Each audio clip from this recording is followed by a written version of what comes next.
Ladies and gentlemen, presenting terrorism for everybody. Terrorism without blood. Terrorism with no consequences. On today's program, we have Vito Acconci, one of the leading figures of the conceptual art movement, who's going to talk about his recent work with Stephen Poser. On the first part of the program, Vito Acconci gives his reaction to a recent article on the Wall Street Journal. Like, I have no idea, though, how that was taken. A businessman reading that. What does a businessman think? I don't have any idea. I don't have any idea at all what that means. Do you think that they rushed to see the show? Do you find that there were more attendance to the show after that article? Probably not. I don't know. Since the show that article was based on was the show in Chicago, so we're not gonna know. Yeah, it's not gonna. I mean, I don't know. Obviously, the Wall Street Journal is read everywhere, but I doubt very much. Oh, no, I read it actually in San Francisco. Really? Was there I know.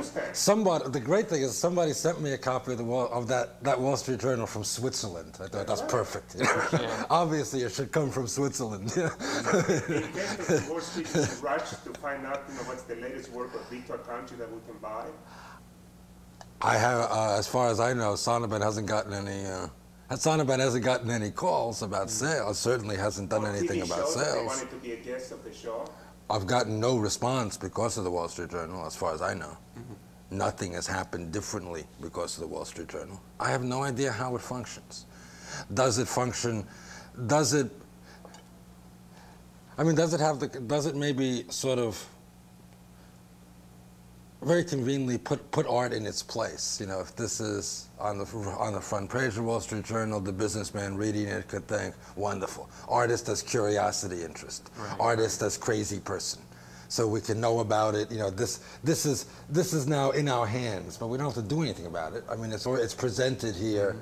It's presented here in the kind of in the way we've always wanted to look at art. The artist should be a little bit crazy. The artist should be a little bit of a lunatic, and here it is. Like Andy Warhol is a little bit crazy, but Andy Warhol command maybe $50,000, $100,000 for a portrait. Yeah, so I know. It's a commercial value. Yeah, and I don't. You're talking about a front page article from an artist that says in the same article that mother quotes to say, how come if you're so famous you don't make any money? Yeah. That's the part that is a contradiction, which I think is interesting. Well, because he's operating in a situation where the whole name of the game is making objects that can be passed on to a collector.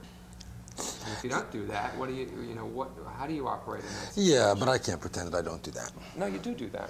Because as soon as I've shown the galleries, some wonderful graphics you did, didn't you, in San Francisco? I mean, as soon as I showed with galleries, you know, I learned. I was talking about this to you. You know, I learned what a map board was. Yeah, right. I learned what documentation was. So I mean, that kind of activity is basically, I mean, you're creating your own system whereby you can continue to do what you do.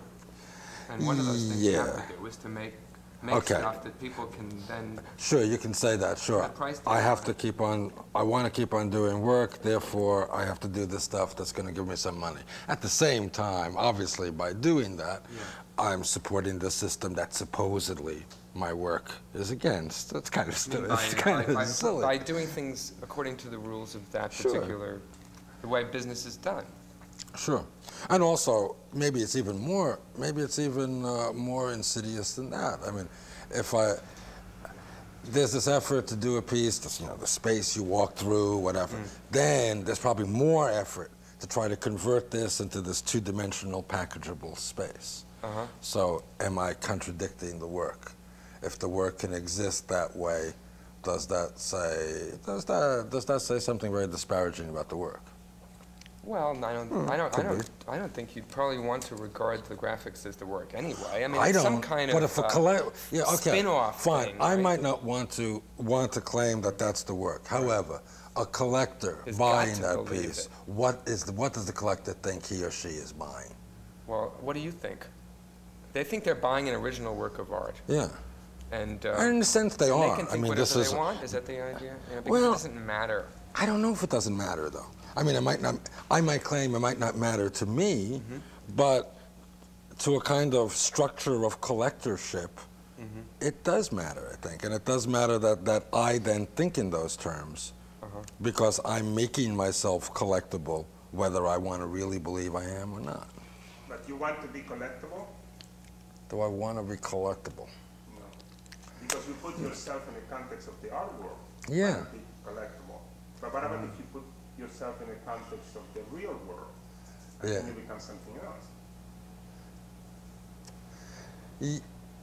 Yeah, but as long as I put myself in the context of the art world, it seems like I'm assuming that I want to be collectible. Whether otherwise whether I say the opposite or not, as long as I put myself in that context, I'm making myself a collectible item.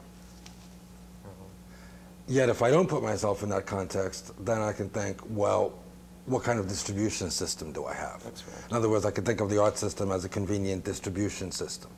Yeah, but for your work, don't you think that maybe television could be a good distribution system? Sure, if it was available. Yeah. Well, you're on it right now, so. Well, but that could be available, Except being on television is not the same as necessarily doing art. I mean, you don't get to talk in a kind of elusive vernacular if you're talking to the audience straight. You mean you have to provide the context of the performance or of the Sure, but there are probably ways of twisting that context around. Yeah. If I think I've twisted art context around, certainly there are ways of twisting television context around. Right. Because everybody's acting on television anyway. Or these voices that you hear coming across aren't necessarily the straight, from the heart voice of the person that's talking to you anyway. Or at least that's something that comes up in your work all the time. You're addressing people, you're telling them things, you seem to be. And yet it's couched in this vernacular. It's like lyric. Right? It's a lyric that could mean a lot of things. Yeah. And it could mean different things to different people. And so it becomes this linguistic structure, this thing that kind of gives voice to a space or gives voice to an object without really delivering a polemic of any specific kind at all. It's like a structure that could be interpreted in a number of ways. It's very ambiguous, and that's kind of why it isn't straight, say, social critique or political demonstration. I mean, if you wanted to be doing that, you'd be doing something else, it seems. Sure, yeah. But I think that same kind of thing could happen on television, probably. Right. I mean, one thing that's probably... It could happen very easily on television because there's no cue that tells you what the context is. Like when you walk into a theater, you're seeing that everybody who's speaking is on the stage. I mean, I mean, it tells you right away that you're in an as if. Take this as real speech, but don't take it as really being meant by the person speaking. I mean, the same way in an art gallery, or the same ways that you sometimes want to be operating. Yeah. It's certainly delivered to the audience, but it isn't necessarily meant. You know what I mean? Yeah. Well, something's delivered to the audience, it's this linguistic blast, this poetic, this speech, this sensuous speech, this repetitive. It almost becomes like a sound object, and that becomes the work somehow. You know what I mean? Well, on television, the same kind of thing can happen, except you don't have the sort of the identity of the space to sort of cue the audience as to how to take what's happening, how to take it. So we could be on a soap opera for anybody. We could be, and they might not know it. I guess one thing that's held me back from thinking seriously enough about television is that it seems I have such a bias in favor of the space that you walk through, in favor of the space that you walk into, so that it's difficult for me to think about something that's going to result on a screen that's in front of people, rather than this space that you walk out. Is that a problem about sort of thinking about your work as a kind of sculpture, or is it a problem about not wanting to make a direct contact with the audience face to face? You mean the? I mean, when you mobilize a space like you do in a gallery, when you set up this situation for the viewer in which he automatically becomes implicated. Yeah. You know, he's got to take a stand. He's got to respond to the proposal, to the invitation, to the suggestion that you're making. You know, and you do it very persuasively and very viscerally, so that he knows right away what's being suggested, even if it's only in a kind of metaphorical way. So you act as a kind of ventriloquist. You throw your voice into that space and sort of set it working, right? And then it's your move, right? The spectator. You know, whereas here, you know, it's not that same thing. Yeah, but it seems like a screen could, I mean, I know the way I've tended to use video is that a video is almost a place for a face-to-face encounter. You know, this is a place where my face on screen can come in contact with viewer's face off screen. And what's interested me about video is that video monitors approximately the same size as a head. Yeah. So that it's not like film space, it's not landscape, it's not bigger than you are, it's handleable. It's handleable, yeah. And I mean, the interesting thing to me about television space, about television monitor, is that it's like a kind of home companion. You know, you walk around it, it's small enough that you think you can have it in your hands. It's not myth space the way movie can become. I mean, it's a kind of domestic object, sort of like a mechanical pet. You know? Sure, you walk around it. You can say, "Oh, go away," and turn it off. Yeah. I mean, it's not, you know, it's not part of the wall the way movie is. It's this thing that's movable, and you're movable around it. Being engulfed by this image that sort of takes over the world like a movie. So in that kind of space, then, I mean, it seems really fitting for a face on screen to. I mean, one thing that interests me in television, I mean, the things that interest me in television are news broadcasts where a person is telling you something, you know, directly telling you something. Soap opera, because there's all that kind of closed room space that seems so fitting for this box space of the monitor. Yeah. It's the same thing. Well, there it is. I mean, isn't that sort of exciting now? Yeah, I mean that's only the sort of basic sort of. These are sort of structural aspects. Yeah. Now, what about the use of it? I mean, what could you do with that? Well, hell, you could do an enormous number of things that are very closely related to the kinds of things you want to set up in people's minds. I mean, very, very likely. When I said I've tended not to take television seriously enough, is that I've probably just had this assumption that you know, any kind of video stuff I make is going to be seen in a museum context, gallery context, whatever. So it's not going to be seen as television. It's going to be seen. It's going to be seen in a theater-like situation. Exactly the way it is. There's you know, video monitor here and seats here. Yeah. Therefore, so thinking of it that way, I probably don't take, you know, my making of video that seriously. Whereas if I could think of this thing going to a million homes, then I could think of it as totally the opposite of an installation space, because in an installation I'm forced to think of a specific site. Then television, I could think of almost a sightless site. I don't know what those kitchens are going to look like. You know? Whoopee of sort of context dependent work. You know, here you are without space at all. You're just, I mean, you know, people have tended to regard this videotape as a kind of museum object of a kind. And it's a drag, maybe, at a point. Because that's where most of us have had our stuff shown. The idea of delivering some kind of information, some message, some presentation of ideas and of self, or whatever it is that interests you as an artist to an audience, that's an entirely different situation. Sure. That's when it starts to sound like an exciting possibility. I still don't know how I'd reconcile it with my leanings towards that space that you walk through. But maybe, you know, maybe I'm using that up, but I don't even know. I'm not even sure anymore. Well, it seems, you know, the way I see recent stuff, because I don't think the dynamic would be the same. Well, I don't know. The way I see recent stuff going, recent installations are very different. They're no longer as dependent on the space around as they used to be. They're more things that bring their own space with them. They're I think of my recent installations almost like turtles, you know. Turtle carrying its own home, turtle carrying its own shell. So they're like vehicles that carry its own house that then can sort of build itself. Right. And that's almost an analog to what television could be. Right, because you come into... To continue the program, Vito Acconci describes and reads the text of the People Mobile, a piece executed in Holland in 1979. Yeah.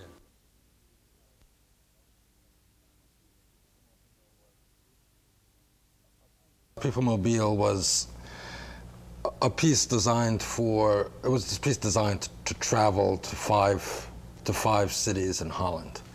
It was in effect a traveling truck, a flatbed truck.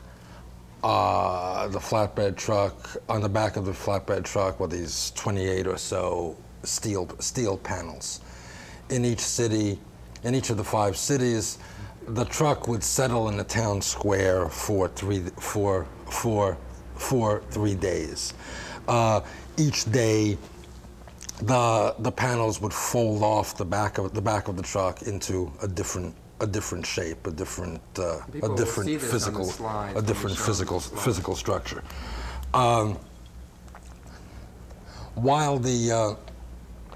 While the truck then was used as the base for these structures, the cab of the truck gained a face. The cab of the truck had pulled over it a black plastic cover that was cut out into almost like a pumpkin face. Eyes, nose, and mouth were cut into this plastic cover, so that the cab of the truck, the face of the truck, became this kind of almost conventional mechanical monster. The first day, the panels fold off into a kind of basic set of steps leading up to a wall. The second day, kind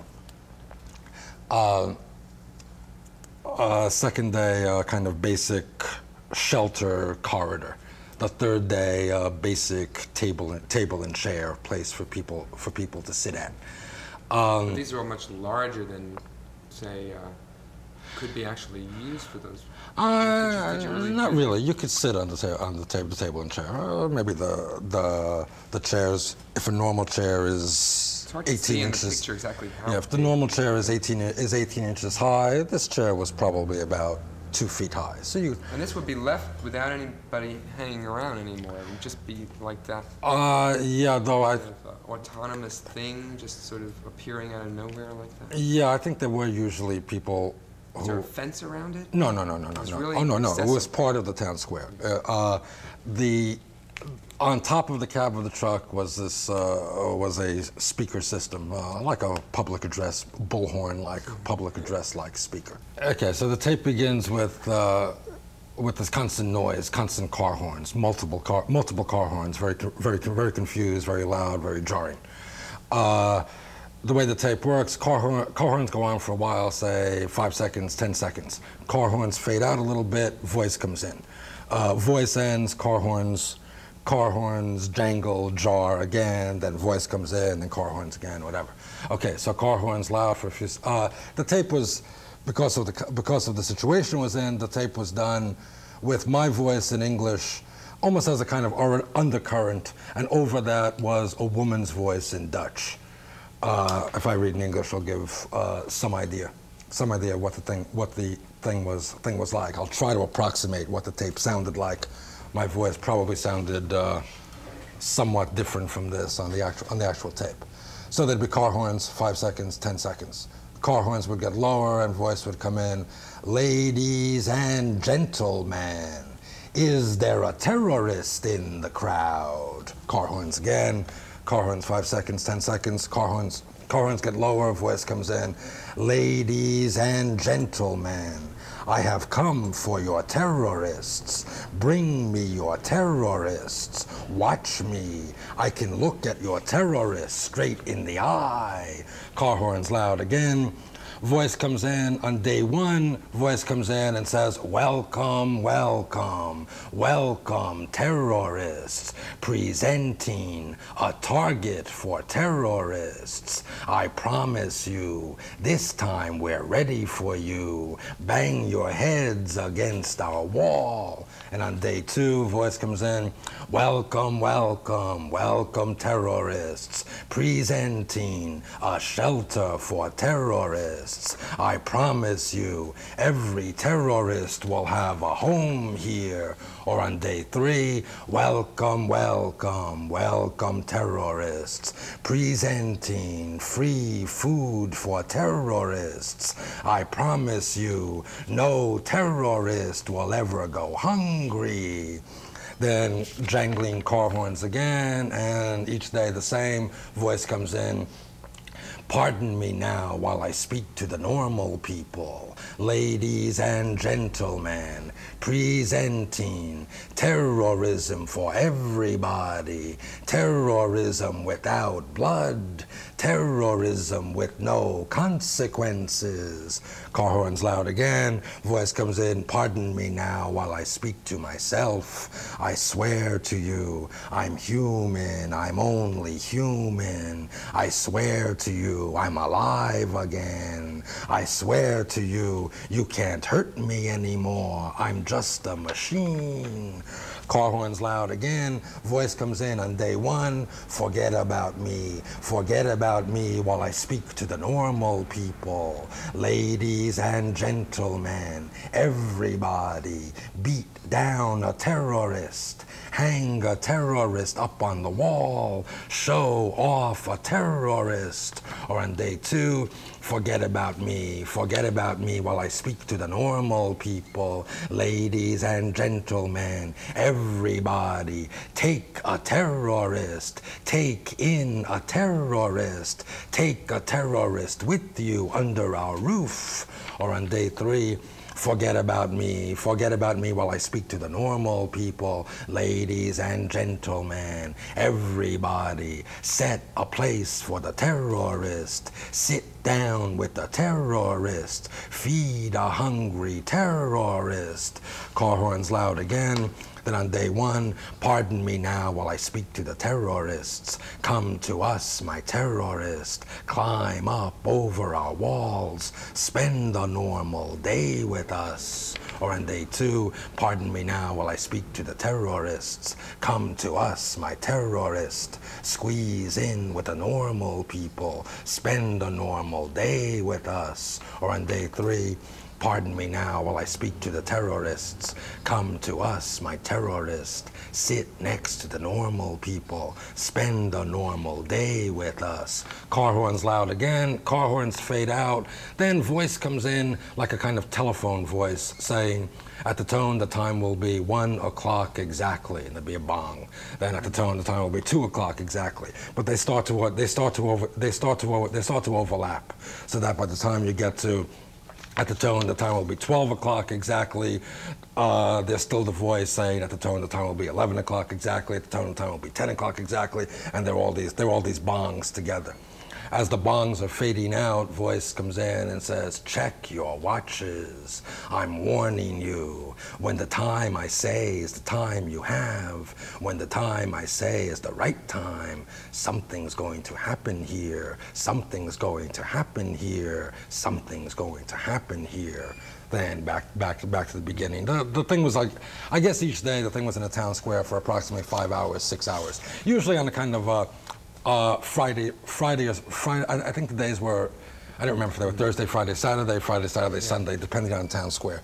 If it was a kind of business shopping center town square, it would be pretty much Thursday, Friday, Saturday. In other words, days when the thing would be populated. Were you going around with it? It began in Amsterdam. I was there in the first town, and I was there in the last town. I wasn't there in between. Yeah, it didn't seem to, for most of the installations, I mean, I don't think they need my presence. I mean, if they needed my presence, I'd be there. Yeah. In other words... no, it does. I don't think that it does either, but I'm wondering whether it might have been interesting to sort of watch and see what happened. And it was in Amsterdam, except I realized that I don't really understand the culture. I don't know what kind of response is here. I mean, of course, people gathered around. Well, you understand the culture well enough to know that there's a kind of, you're appealing to a kind of fear of some kind. Sure, and I liked it particularly in Amsterdam. People have been kidnapped. People have been... I liked it particularly in Holland because this is something where, okay, there might not have been that much terrorism actually there, but it's right around it. Yeah. And also, I like the idea of Holland always having this tradition of refuge, as if a terrorist from Germany could hide here. A terrorist from Italy could go here because Holland accepts everything. So these are... Holland accepts everyone. I mean, you're addressing fugitives. Sure, fugitives in who a may way, be involved in trying to overthrow the order, right? I mean, to revolutionaries. Yeah, and also addressing, giving a kind of funny kind of self-satisfaction.